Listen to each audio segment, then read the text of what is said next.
This is the Final Word Daily World Cup Day 3. Adam Collins and Daniel Norcross sitting in for Geoff Lemon because it's not reasonable to ask Geoff to sit up till 5 a.m. every single morning of the tournament. He's missed a game, a bone-crushing, net run rate inflating victory for Afghanistan over Scotland. Daniel, tell us all about it in 30 seconds. 11 sixes rained down in Sharjah as Hazratullah and Mohammed Shazad pumped 54 in the first 35 balls. It was magnificent stuff. And a third wicket partnership of 87 from 52 between Najibullah and Rahan as Scotland's seamers were pulverised and whacked around the park. Helicopter shots, reverse sweeps, we had the full Monty. Then Scotland going into chase 191 for victory after some epic reverse sweeping from Gordon Mumsey for three. George Munsey even, for 3 overs. Yeah, goodness me. Sorry, this is going to take longer than 30 seconds. The 3 overs, Scotland were cleaned up by some genius margin calls from umpire Kumar Dharmasena. In the process, becoming the only side to lose numbers 3 to 6 for 4 consecutive ducks. Mujeeb picking up 5 for 20. Rashid Khan finishing off with 4 for 9. A loss by 130 runs. It's their equal worst loss in T20. It was a hammering. Daniel, you may have blown out the 30 seconds, but it was that kind of game. Mujeeb and Rashid, quite outstanding. The sweeping of Scotland, the fact that 9 of the 10 wickets were leg before or bowled, and Shazad found time for a screamer in the middle of all of that, mid-collapse when it was all going pear-shaped for Scotland. What a performance from Afghanistan, especially. It goes all the way back to the national anthem at the start, really, doesn't it? It's impossible to avoid the context that they've entered this tournament in. Then to bat the way they did. We saw with the West Indies in 2012, it was about dot balls and sixes. They backed themselves to pick their boundary ball, and it was a strategy that took them all the way to the trophy. Afghanistan do a very similar thing, don't they? They don't seem like they are that urgent between the wickets or anything like that, but when it's in their swinging arc with a 57-metre short boundary and those low roofs there at Sharjah, they love hitting those dingers out onto the freeway. Well, there were the 5 longest sixes in the Super 12 part of the tournament so far came in this match. They were pulverising Scotland. 101 metres, 102 metres and 97. It was spectacular stuff to watch, and you're dead right. It was all based on Afghanistan's strategy of swinging for the hills, and when it works, we know what they can do. When it works, it does look absolutely superb. The running between the wickets was abysmal, actually, on occasion. I mean, we had a beautiful, beautiful moment when there was a one short, and then, lo and behold, there was a run short again the next over while they were checking the run out, which sort of makes me wonder, if you do one short, have you ever actually run a full run? So I'm never quite sure. I'm never quite sure if even a single run should be called. But that was comical, if hilarious. But you've got to admire the way they targeted those short boundaries. It was intelligent cricket. That's the thing. People often mistake a side that's got a strategy of trying to smash it for having a one-dimensional approach. But actually, it's the right approach, because the side that wins the boundary count invariably wins the match. And Afghanistan were going to make certain that they won the boundary count. 11 sixes, that's the most they've ever hit in a T20. And when faced with 191 to win, I thought Scotland started really promisingly. I really liked the way Munsey went after it. But once you discovered that they could not read either Rashid Khan, that is normal, but they couldn't read Mujeeb at all. And Mujeeb was getting the ball to turn back in to both right-hander and left-hander.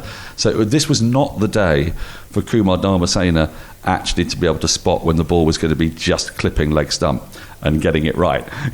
Because were there 3? I think there were 3 referrals that were umpire's call. So Scotland retained the referral, and then of course the one that they would have overturned, they didn't go for.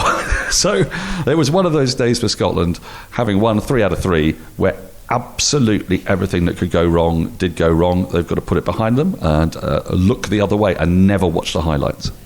No, I wouldn't have thought so. It's Afghanistan's biggest victory in T20 internationals. Ramanullah, the way that he was able to pongo the ball out of the stadium a couple of times. Shazad as well. 3 sixes, as you say, that went over 100 metres. Remember, Daniel, only 4 or 5 years ago, breaking 100 metres was like a viral moment. If it happened once in a tournament or once in a World Cup, it was a huge deal. Now we're seeing it 3 times in an innings. I wonder whether, and this is my theory here, I wonder whether the fact that the roofs are so low at Sharjah, I bring that point up again, it incentivises players to try and whack it literally out of the ground, which might give it a bit of extra juice in how far the ball goes. Because, I mean, I put on Twitter before, I want every single T20 to be played at Sharjah on the evidence of what we saw yesterday between Bangladesh and Sri Lanka, and then today in the first innings. It just clicked, didn't it? And I mentioned just before the context of Afghanistan coming into this competition. It was no sure thing they'd even be playing in this World Cup, Daniel, and to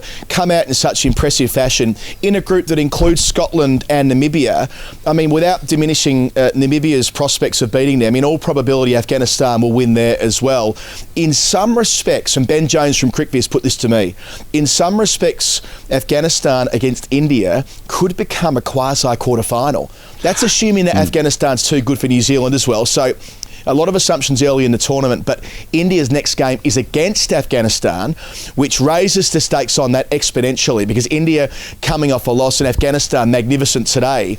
If they get the job done there, Daniel, and we were at the World Cup game in 2019 down at Southampton together, where it was a very close thing. They won that in the last over, India, with a Mohammad Shami hat-trick.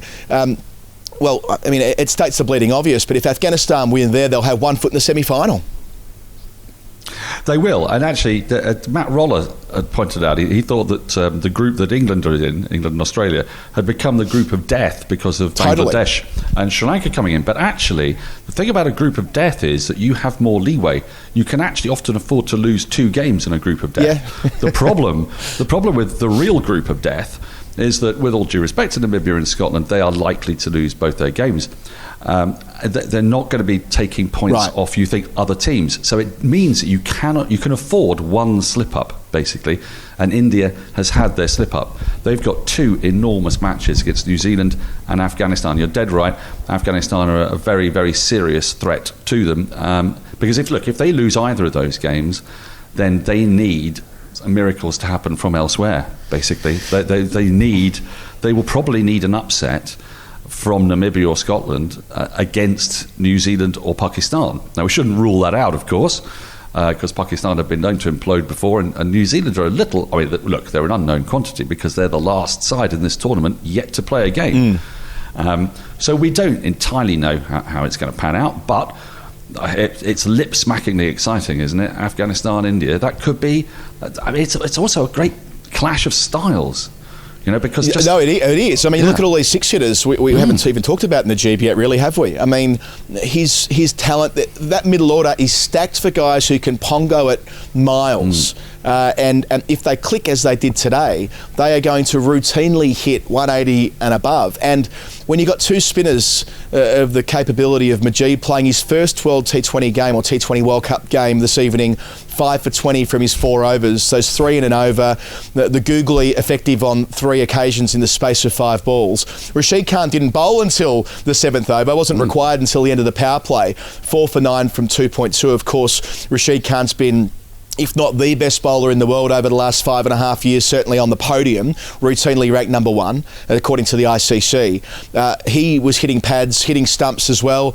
I mentioned at the start, 9 of the 10 wickets were bowled or leg before. They are always asking questions on pitches that will be already experiencing some wear and tear after the IPL. That factor will only increase through the course of the group stage with used pitches and so on. It seems tailor-made for Afghanistan in this group. It feels like that, doesn't it? It does feel like it's working out perfectly for them. Just a couple of words on Mohammad Shazad as well, though, because he's been around Afghan cricket for such a long time. And when we first saw him, there was a bit of the romance of it, wasn't there? It's slightly patronising in a way, actually, about look at this plucky side, Afghanistan, and look at this sort of hilariously shaped, enthusiastic wicketkeeper slogger who called himself the Sehwag of Kabul, didn't he, when he first came on the scene?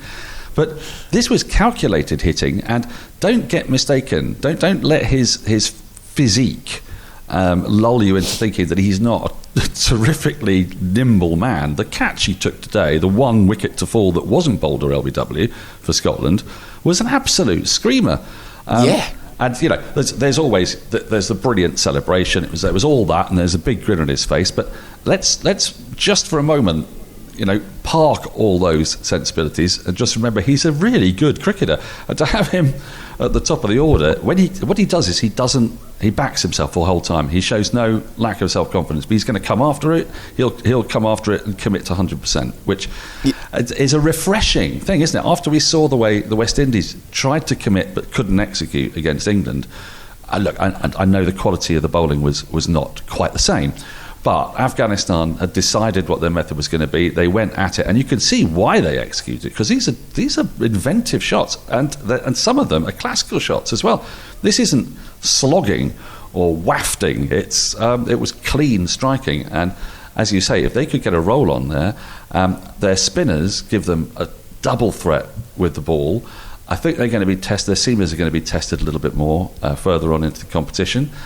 Because we've seen how important speed is actually in this competition. You look at Sri Lanka, who weren't really fancied at all before the start of the competition. They'd had an appalling tour of England. They looked like their cricket was in disarray. But they've built this run of 4 matches on the back of really good, fast bowling. I'm not sure Afghanistan has got that weapon. So that, perversely, could be their downfall.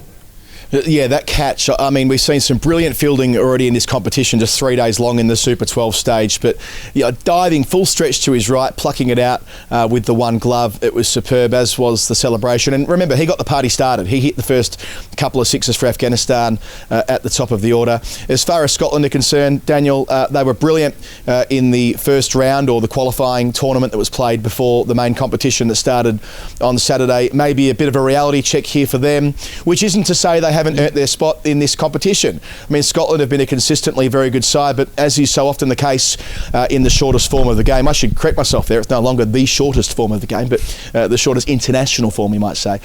When a game's not going your way, when the collapse is on, it can all end in a hurry, as it did for the West Indies the other night. They've got 4 more games to play in this stage of the competition, and they've shown throughout that they are a plucky group. And I know that's a bit of a cliche to say, but that's how I see them and what we've seen so far in the week we've had competition in this World T20. But their batting, especially, we talk about strategy and we talk about the tactics to underpin the strategy. They love sweeping, and when it comes off it looks great, and when it doesn't and your pads are getting blown off by the spinners time and time again, it might provide pause for thought. Yeah, they were up against 2 mystery spinners today, but the key to the mystery was the pace they bowled. I mean, both Mujeeb and Rashid Khan were bowling near enough 60 miles an hour. And if they're doing that and you can't pick which way it's going, that puts you in a bit of a pickle, doesn't it? Because basically they have got about 2 yards to react to a ball coming at them at 60 miles an hour. They don't know which direction the ball's turning. And that is in part just a lack of experience against that quality spin, isn't it? Normally, you see associate nations being blown away by sheer pace, but actually I think this group of Scottish players has got a fair bit of county experience and first-class experience amongst their group. I think they're much more comfortable with that. This was the reality check they got today, was, Rashid Khan and Mujeeb. If you look at the way Mujeeb, I said it earlier, look at the way he brought the ones back into the right-handers, targeting leg stump, and then came around the wicket to the left-handers, ran his fingers down and clattering the ball back into their stumps that way. As you said, they're on you the whole time, they're challenging your pads, they're challenging your stumps. And I think the way you've got to pick bowlers like that is just to assume that they're coming at your stumps. Actually, not think about it if you can't pick it out of the hand. I'm not sure that you've got any other option, because it was quality. I think they'll target the Namibia game to get back on track. I think if we can win that, they'll. Look, I think they'll be realistic enough to know that coming through this group is going to be incredibly difficult, if not impossible. And when you lose to Afghanistan to get through the group, they've basically got to win 3 matches minimum. You can't get through winning 2. So where do they get 3 wins out of India, Pakistan, New Zealand?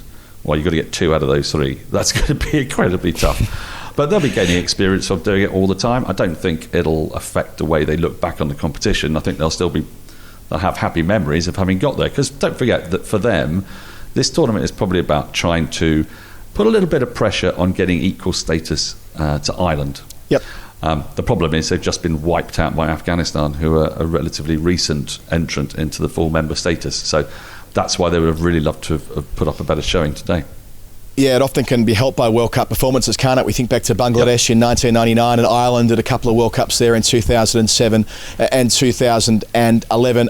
Daniel, let's change gears to the Hall of Fame. Before getting there, Woodstock cricket, bats that you love and I love. Over the last decade, they've won more awards than any other bat in England. They're affordable. And through the final word, Daniel, woodstockcricket.co.uk, you can get yourself a 20% discount. TFW20, that's the code, that's what you need. And the wonderful thing about these bats is that they are of supreme quality. I've been involved in gear testings, and I've spoken to the people who have used them in the nets. I think they got the top 2 bats in the... They did? In the Wisdom Cricket Monthly gear test. Top 2, that's going some. And the thing is, they are not at eye-watering prices. That's what's so beautiful about it. There are some guys out there using them that you might recognise. Even Stephen Finn is a Woodstock bat user. But really, Woodstock's about sort of democratising that kind of kit, making sure that the humble amateur player can operate with the same quality machinery, if you like, as Mohammad Shazad did today. You too can hit 101 metre 6. Woodstockcricket.co.uk, TFW20. My first nomination for the Hall of Fame, Muhammad Nabi during the national anthem. It was obviously a solemn moment as the song went around the ground there at Sharjah, and he did shed a tear. It was a special moment to start this competition for Afghanistan, mentioning before that there was going to be a lot of focus on that ceremonial part of the day today, and they are in this competition very much, and it means a tremendous amount to them, not least owing to what's happened to their country in the last 6 months or so. It was a hugely emotional moment, wasn't it? And there are so many people who are wishing this group of players really well, regardless of the politics. They're part of cricketing folklore, frankly, this Afghanistan side. They have been for a little bit over a decade. There's a lot of very experienced players in there that we've seen grow over the years. So that was a beautiful moment for us and for them to see them. Give me your first nomination, Daniel. Wow, I find it hard to look past the 2 one-shorts because amidst all the chaos and mayhem of the ball flying everywhere, it was just so heartwarming, I guess, to see the same mistake being made within about 10 minutes of each other. And there wasn't... The fact that they had to look and check for so long, and then the check with the run out, it was like everything that could possibly slow down a game of cricket had all been brought to bear at the same time. And given that the ball had been flying around all over the park, the fact that we really sort of cared about that extra inch when, you know, what we wanted to do was just bowl another ball so we can see it fly out the stadium. It was so brilliantly cricket, Colo. It was so like, no. I think he might be an inch short on that first run. It ain't going to make any difference, pal. Yeah, I know it's the sort of thing the MCC look at from time to time. This might be another case for that. Ramanula's helicopter shot for 6. We always love seeing that. Almost a homage to MS Dhoni at the peak of his powers, and I'd also issue a reminder of the Shazad screamer, which is Hall of Fame worthy. Daniel, I think it might be time for us to put a full stop on day 3 of this T20 World Cup in the UAE. If you like what we're doing on the show, patreon.com/the final word. We'll be back tomorrow. I think Jeff's back with me tomorrow, Daniel, and you'll be talking to us again later in the week. Thanks for watching, and thanks for all of your comments and subscriptions and all the rest of it. We'll talk to you tomorrow. Bye. Cheers. Bye-bye.